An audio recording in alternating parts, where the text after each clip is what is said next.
is going to be talking about yoga, and this isn't just your typical yoga session that she has for us today, because we're going beyond the yoga poses and we're learning more about the neuroscience and how it really affects your performance, your productivity, and your well-being. So Basanti is very qualified to be talking about this. She's been doing yoga since age 4. She has also started a series for CBeebies, which helps children learn yoga and calm themselves down. So I say if you can teach children to calm themselves down, then you can teach just about anyone. So I hope you get some very good practical takeaways from today's session. So please put your hands together for the wonderful Basanti Kaplan. Thanks very much, Hannah. Can everyone hear me okay? Perfect. Okay, great. Thank you for the introduction. I won't talk too much about myself, just to say my name is Basanti. I'm the co-founder and CEO of Neuroveda by Pathak Yoga. You're seeing on the banner, that's still Pathak Yoga. I rebranded actually last year because I realized that even people who saw me every single week and who talked about my business with me every single week didn't get that what I was doing was not just these little bit of stretching, flexibility, etc., but that it was something else. So I changed the name to Neuroveda because we wanted to stress the neuroscience element and the modern sciences that yoga is all about, but also acknowledge the fact that there is so much ancient knowledge, the Vedas, the olden scriptures that hold all of this knowledge and wisdom. So we put the two together and now it's Neuroveda by Pathak Yoga. I'm going to talk very little about what we do and how we help, because if you're interested you can ask me afterwards. But I want to speak about what yoga is. In the main categories, I'll be speaking about breathing and of course also moving and holding, because that is part of yoga as well, but it's not the be-all and end-all.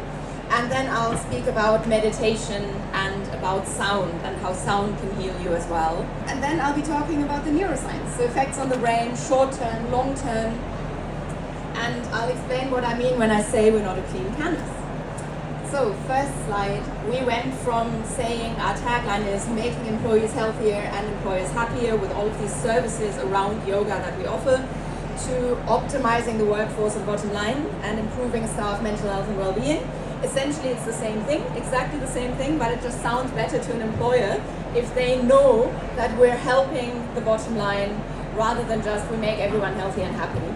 And now we've got programs in place that are very tailor-made, so we look at a particular team and assess why they're not working as well as they could be working, how they can become more productive, and that can have so many different reasons. And then we come in with very, very bespoke programs to make the workforce better, solving all of these problems that you see on the left side. Now, what is yoga? And this is probably an interesting one because you may or may not recognize this. I know one person in the audience will because he's Indian. This is called a kolam or rangoli, and you still to this day see this in the villages in India. It's made out of rice flour, and you put it in front of houses, and it's beautiful, intricate designs. And the reason you do this is not just because it looks beautiful, but also because it attracts ants. And they then don't go into your house and cause havoc there, but they stay outside and they get fed. So this stands for a harmonious coexistence with animals, but with anything in this world as well. And that is why yoga can also be astrology, alignment of whatever two things are. And sometimes in India you'll hear someone referred to as a yogi if they're a good networker, if they're good at getting two people together, for example. So all of that means yoga. It's not separation, it's unity, and unity with everything, people, nature, the universe. And the aim has lots and lots of different names: moksha, nirvana, enlightenment. I'll call it liberation because I like that word in the context of when we're thinking about how we can liberate ourselves to be just freer and happier.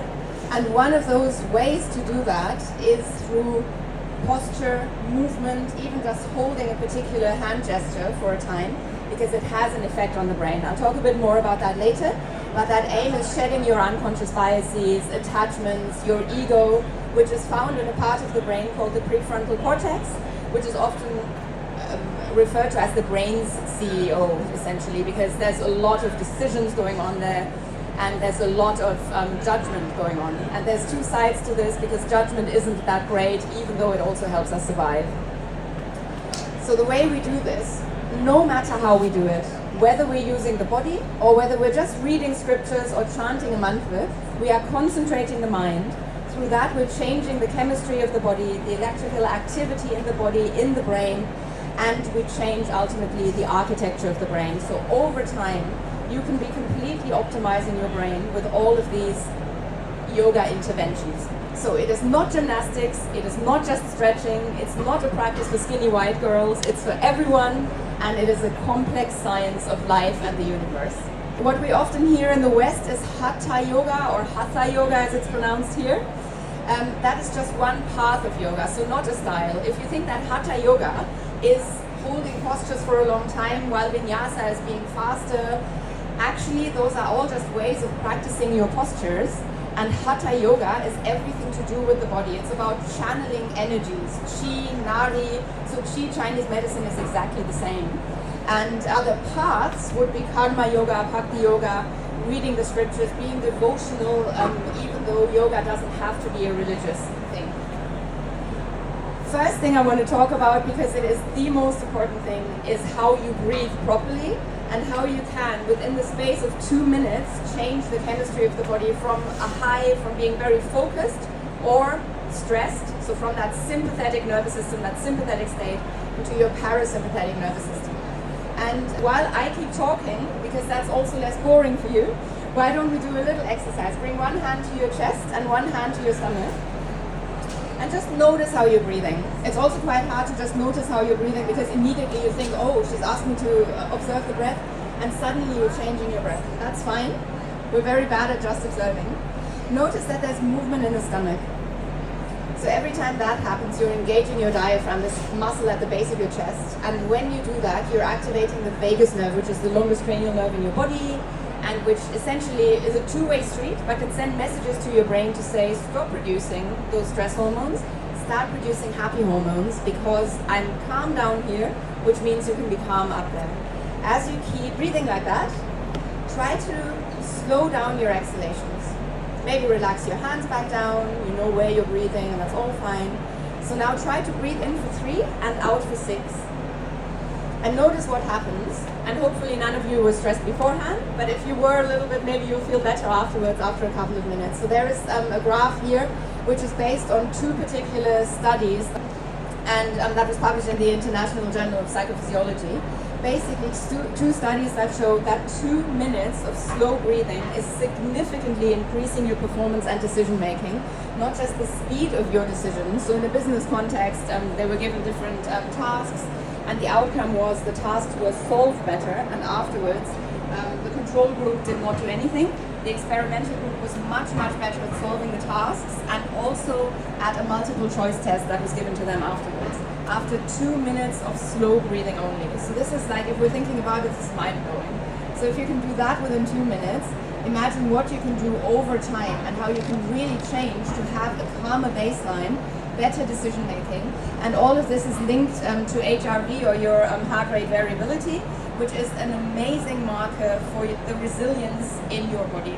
And resilience, I think, is always misunderstood as this sort of, I mustn't grumble, I'm just going to get on with things, I'm just going to push everything down, which ultimately will lead to problems, either physical or mental or both.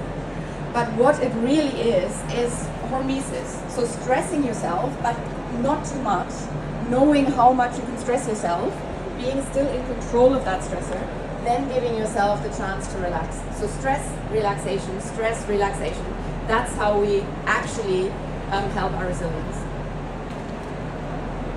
So, and I've got to start on here, I'm not going to go through this, but what I want to say is that it is important if your employees say, I am stressed, even if you think they shouldn't be stressed, even if you think, well, they don't have too much work, they're just being lazy, they just don't know how to handle it, because your perceived stress is your stress.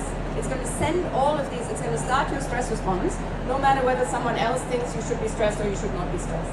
One talk is obviously great, which is why I'm happy I'm here, but regular guidance is also important, because there is so much more to the breath and how we can change what's going on in the body and in the brain. And that's why I've also added VO2 max here. So there's some really strong breathing exercises that you can do that don't calm you, that stress you, that focus you, that do things that you might want in a certain situation. One more thing, sorry, box breathing. I do want to say this. You may not know that you've done yoga before, but if you've ever practiced box breathing, you have done Samvrit Pranayam, and it is fantastic against anxiety, equalizing mental fluctuations. It's what Samvrit means. So there's a lot of things that people think isn't yoga, but it is. For example, mindfulness and meditation. Now, physical stress, of course, can be there, but I want to start actually with my last point here, that there's different cultural concepts of stress. For example, in the Middle East, apparently people get tension headaches, they don't get musculoskeletal issues, they don't get the neck pain, eye strain, and all of these things that we happen to get here in the West. That is why I'm always conscious of how I talk about musculoskeletal disorders, because it's not obligatory that if you sit at a desk all day that you'll get these things. So we need to make sure that we don't induce certain issues. Just because they can happen doesn't mean they have to happen. I was talking about our programs earlier. Very often it's the case that people come in and say, yeah, we're so tense and tight, we just need chair yoga, we just need stretches. But the actual problem is not that they're sitting so much and they're maybe hunching the shoulders or something. The problem is that they're stressed because of the environment. So it's never just one thing. But yes, with yoga, you don't just work into flexibility, it's all of these other things. Muscle mass and strength, joint health, lubrication, it's your fascia, your ligaments, your tendons, your connective tissue. So it's much, much more than that. And it's also not just stretching. You always need to combine this with the right kind of breathing to spark parasympathetic activity, because your stress response also means that your muscles get tight because they're getting ready to flee or to fight. Whereas if you're breathing properly, those muscles relax as well. And meditation, I've said what it's not, because I think it's much, much easier to say what it isn't than what it is. It is, number one, not clearing your mind. It depends on how you define clearing your mind, but when I think of clearing the mind, I think I have to stop all thoughts, and suddenly I'm stressed about having thoughts. We all have thoughts, they're not going to go away. In fact, in Vedanta, meditation or the meditative end is described as one thought to stop all other thoughts. It's going to take a while, and we all have busy minds. So don't think clear your mind, think concentrate your mind, because most meditations, although not all, focus on concentrating on something. It could be the body, it could be something external, but most meditations work like that. Meditation also doesn't have to be a religious or spiritual practice, and that goes for yoga as well. I mentioned it can be devotional, it can be religious, but it's important to also know that Hinduism did not start as a religion, it was a way of life. Just like Buddhism didn't start as a religion, it happens to now be considered a religion, but that's all about definition, and that's exactly the same as with spirituality as well. I always find that those people who consider themselves spiritual don't know how to define it, and those who consider themselves having no spiritual bone in their body also don't know how to define it. It's just this sort of woo-woo hippie thing. So, it's all about definitions. What I also think is really important is that meditation isn't a feeling. Because sometimes you can feel high, you can feel like you're floating, you can have an out-of-body experience. But if you don't, you're doing nothing wrong. In fact, sometimes it's hindering if we have this, because we live in such a dopamine overloaded world, and we want that next high. We want that next hit of dopamine. And when we are high, one time when we're practicing, then we are chasing that the next time. But it's not about that. Think of it as training muscles in the gym. Maybe one day you've slept badly, you ate the wrong things, you had a lot of alcohol, and the next day you're in the gym and it's just not working. It's still going to have an effect, right? So it's just about that long journey and how you're changing the architecture of the brain. So this is what we're doing, optimizing the body and brain through deliberate action, because obviously not deliberate action can do the same, can also change the brain. If you're zapping through Netflix, for example, that's a relatively mindless task. It will weaken the relevant brain circuitry, just the same as meditation will strengthen the relevant brain circuitry, and a game of chess or a regular practice of the violin or another instrument will also make sure that those parts of the brain that are, for example, associated with the finger work are also going to thicken. Benefits I will talk about later. These are just some of many. They are abounding, and I love the fact that there is now a lot of scientific research that is actually proving all of these benefits. And now onto sound. Sound baths, gong baths, crystal bowls, chimes, these sorts of things. I mean, they're wonderful, and we also offer that as a service, and we also incorporate that into our programs, but they are not the only way to perceive sound. So I always say sound is everything, and that is vibration. And we think of sound as something that the human ear can pick up on. But if we're thinking of allopathic medicine, radiotherapy, ultrasound, all of these are sounds as well. We just don't hear them. And animals pick up on other sounds. That's why they're migrating and finding their way back exactly to where they came from. So sound allows us to be and to concentrate in a very different way, which is more helpful for some people if they have a very busy mind. Lasting effects on the body and brain, cell and bone regeneration. And because I'm a massive fan of cats, I do want to say this. You can buy a tuning fork or you can get yourself a cat, because when cats purr, they purr at a frequency that is promoting cell regeneration. So over time, if you wait long enough and the cat purrs long enough, it can mend broken bones. So there you go. It also alters your gene description. So we know we can't change our genes, but we can switch genes on and off. You can't change the past, but you can change the future. And that is what this gene description is all about.